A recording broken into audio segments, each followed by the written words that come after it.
Hello, welcome to Other Perspectives. I'm Nancy Kaplan. Our topic tonight is Ann Arbor's budget. On April 7th, here at CTN, the city administrator presented a town hall meeting on the fiscal year 2011 budget. Tonight, we will examine some key issues of that presentation. To lead the discussion, we welcome a regular to our program, Karen Sidney. A proponent of transparency in government and fiscally responsible spending, she is a close observer of the financial health of our community. Joining us for the first time is Brad Mikus.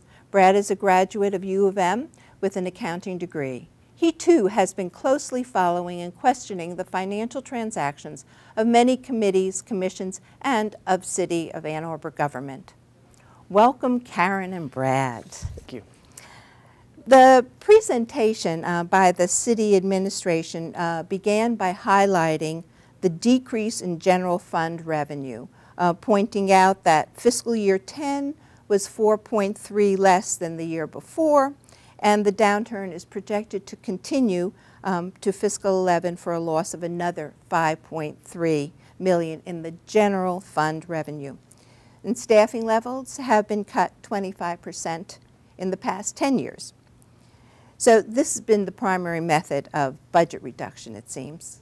Karen, years of spending cuts make it seem that we are spending less. But if I understand correctly, you believe that that is actually not true?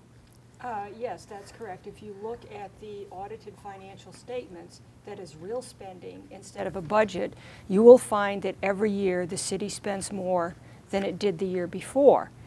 And when you do budgeting, the budget cuts aren't from what you spent last year or even last year's budget. The budget cuts are from some inflated number that is what the city administrator thinks that you need to spend to maintain the existing services and to do any new initiatives. So we have these cuts, but they're not a cut that brings us lower than what we spent the year before. And most people thinking of their home budgets, if they think of cutting their budget, they think they're spending less in total dollars than they used to spend. But that's not the meaning of a budget cut in the city. So are you saying that even allowing for inflation, which I think is very low now, we're still not cutting? The spending, even with cutting, we're cutting services. Yes. We're just not cutting cost. We're not cutting dollars that go out the door.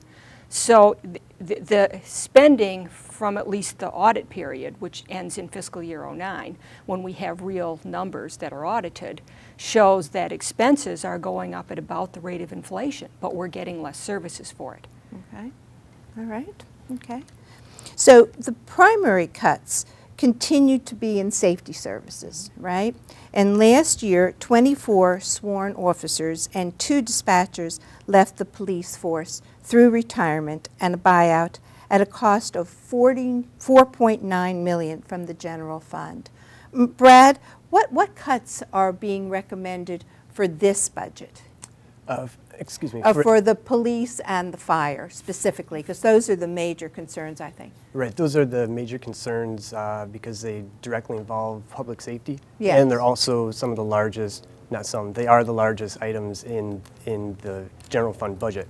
But as Karen said about inflation and getting more for services, there are cuts to the payroll. There's positions cuts proposed in the budget, but the cost of each employee keeps on going up for various reasons.